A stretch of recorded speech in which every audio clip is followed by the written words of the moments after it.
I'm obsessed with vaccine science, so I'm definitely excited to talk to you tonight. If you take a look at life expectancy during the 20th century in the United States, there is one event that stands out. That one event is the 1918 flu.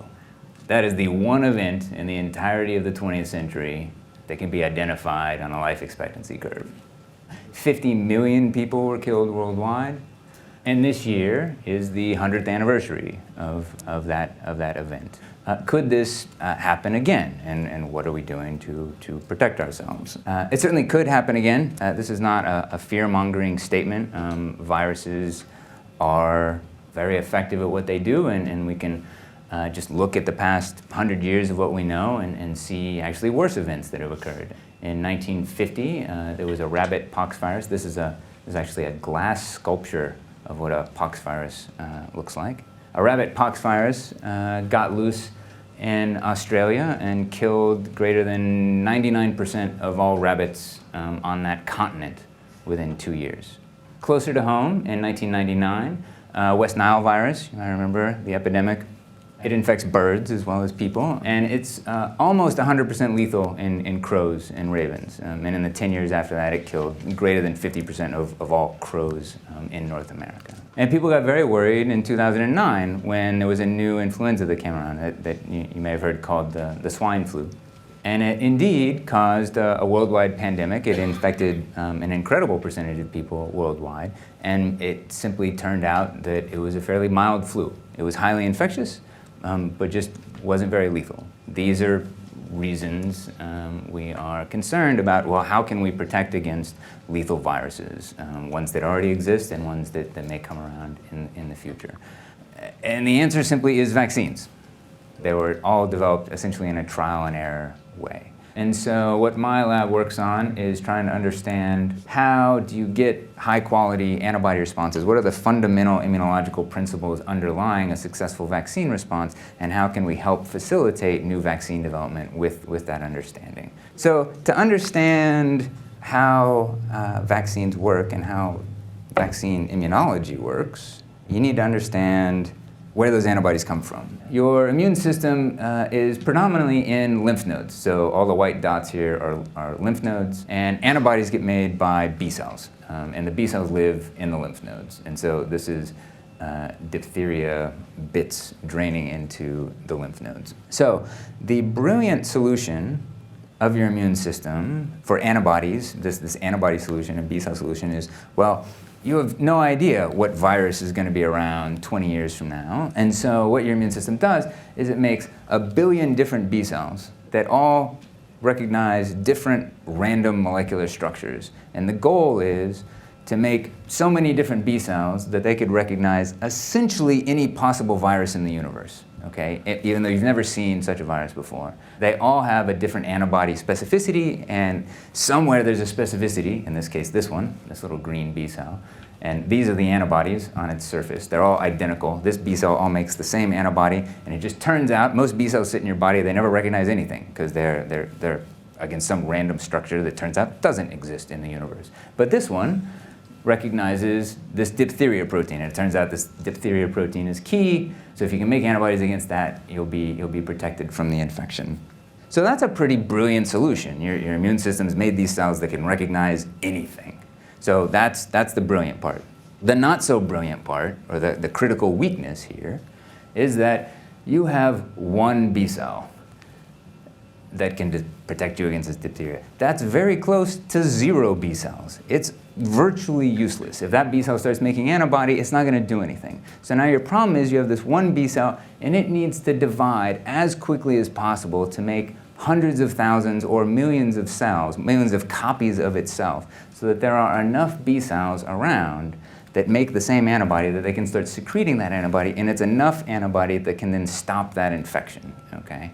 The whole point of a vaccine is to have that whole process happen before you ever see the pathogen. It showed that the B cells do the whole job by themselves, and that's simply not true.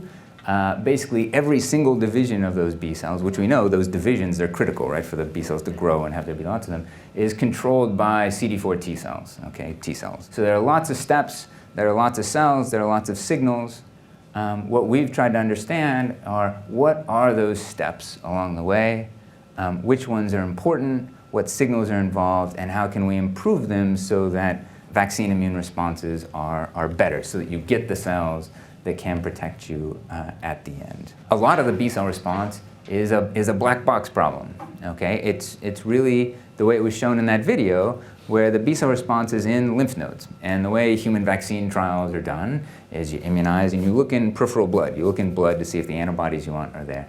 And you either get what you want or you fail to get what you want. And then that's the end of it. And if it fails, you don't learn about why it failed. Because the problem is the whole response was occurring in the lymph node, and the B cells are all in the lymph node. The T cells that are helping the B cells are all in the lymph node. It's a black box. You don't know what happened there. And so we cast around for ideas and found out that actually clinically, just as a medical procedure, there's a thing called lymph node fine needle aspirates, where you actually can take a needle. So if you get immunized in the arm, this isn't done for immunization. It wasn't done for immunizations. It's done for other things. But so if I were to immunize you in the arm, the draining lymph node there would be your axillary lymph node, your armpit lymph node. Axillary sounds better than armpit lymph node. And one can simply anesthetize the site and take a needle and insert it directly into that lymph node and pull out a very small number of cells. And it's actually essentially, everything stays healthy. It's essentially painless. And in immunology, we can do a lot with a small number of cells now. And we can tell, are you actually having a B cell response? How good is that B cell response? What are those B cells recognizing? What aren't they recognizing? Are there T cells that are helping them? And what are the characteristics of those T cells that are helping them? And are the B cells mutating?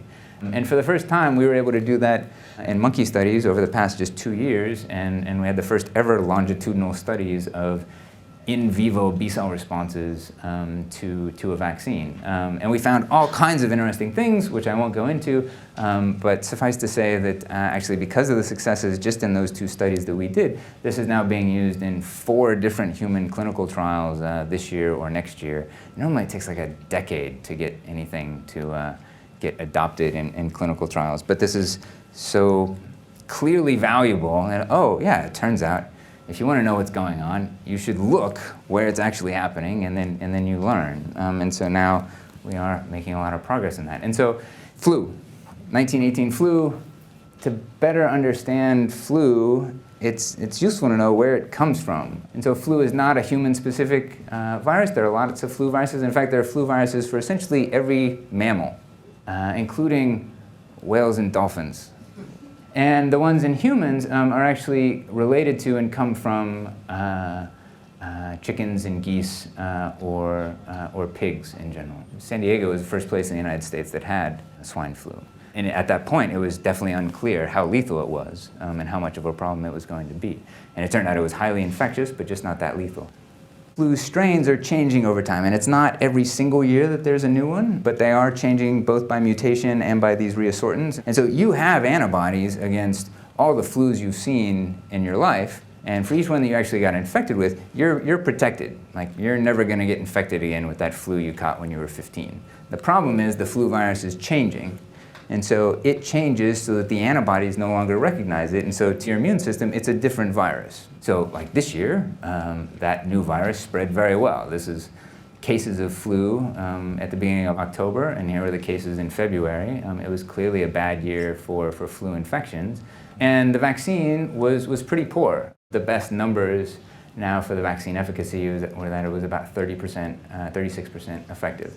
So why is that? And essentially, flu's doing something pretty similar to HIV, where it seems to be distracting the immune system so that most of the antibody response is made that is a neutralizing antibody response, but it's a neutralizing antibody response that will only bind this year's flu. There are conserved parts of flu viruses, and so researchers have shown you can make antibody responses that will recognize essentially all flus. So a universal flu vaccine is possible, but the vaccine and flu infections don't elicit those. They elicit very strain-specific antibody responses. There's something about that interaction that changes the specificity. So why aren't the flu vaccines better? Well, part of it is poor accuracy. You know, some years they guess wrong about what flu strain is going to be circulating. But additionally, it's just not actually a very sophisticated vaccine. There's no adjuvant. It's just the flu proteins. It's the only licensed vaccine that has no adjuvant. And the adjuvant is the part that stimulates your immune response. So it's an incredibly weak vaccine just from the get-go.